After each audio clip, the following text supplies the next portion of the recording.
So DJI recently had an update of their Virtual Fly app. Besides the bug fixes, now your rates of your DJI FPV drone can be input into the sim itself. So that gives you a better feel of flight, similar to flying your actual drone. But I feel the app is still in its beta stages. For one, gravity doesn't feel the same at all, right? The drone is super floaty, it doesn't drop as fast as when you're flying the real drone.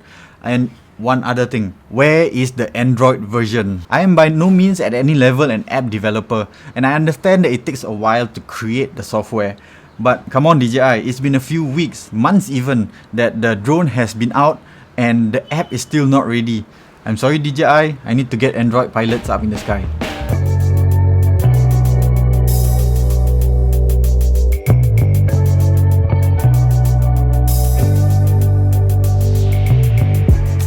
Disclaimer, this episode is not sponsored. I've always been using this app to practice FPV even before the DJI FPV came about. So I just want to recommend it to you to give it a try. So you're gonna go over to the Google Play Store and download this FPV Freerider app. The app interface looks like this. It's a free app, it has its limitations, but at least most minimum is that you can get going with connecting your remote controller with your smartphone. Of course, you will need the on-the-go cable that is supplied with the goggles. Connect it up also via a Type-C data charging cable. On the right side, instead of having touchscreen controls, you can then tap on that and calibrate your controller. For mine, I have my controllers already calibrated, but you just follow the instructions and you'll be good to go. Make sure your remote controller is on, by the way, so you can send the signal up to your phone. You only have one map of choice, which is the desert map. If you look at the left side, by default it is in self-leveling mode, and low rates are on, and also the camera is in line of sight mode. You can then tap and change these settings to acro mode.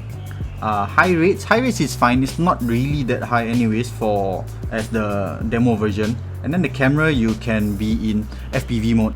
Okay, so over on your right side there's a time race. You can choose either 1, 3 or up till 5 laps, but let's just go for 1 lap here. You can then start the race by tapping on the time race. Okay, so just pitch forward and start flying. Controls in acro mode are just about the same. They did mention that the controls are sluggish, but actually it gives you a better learning curve because the quad is not all over the place. It's nice and smooth. In the actual app that I've actually purchased, there are, besides the more map options, you can also tune up your rates to your specific needs, and it will definitely give you a better training aid, especially on the go. All you need is just your remote controller and your phone. Plug it in anywhere and then you can start practicing. You will feel how sluggish the controls are once you start trying to fly freestyle. It's just a bit unreactive and doesn't give you much freedom of control, but then again, if this is just for practice, then I guess it's a good start, especially since the DJI FPV doesn't have an app for Android yet.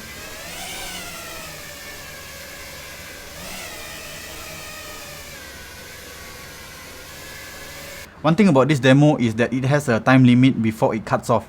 So that's just the downside about it. But I would say that in actual flight time, it's about 5 minutes of practice, and all you need to do is just go back to the main menu and then start the map again. That's about it. Alright, for this episode, I just wanted to share with you this app. I've always been using it to practice FPV, and I hope it will benefit you also. Now, if you've liked this video, do give it a thumbs up. Subscribe for more content, because in the near future, I'll be making a full review of the purchased app itself. Also, do chat with me in the comment section, and as always, I'll see you in the skies. This channel has just reached 800 subs. Welcome to all those that have just joined.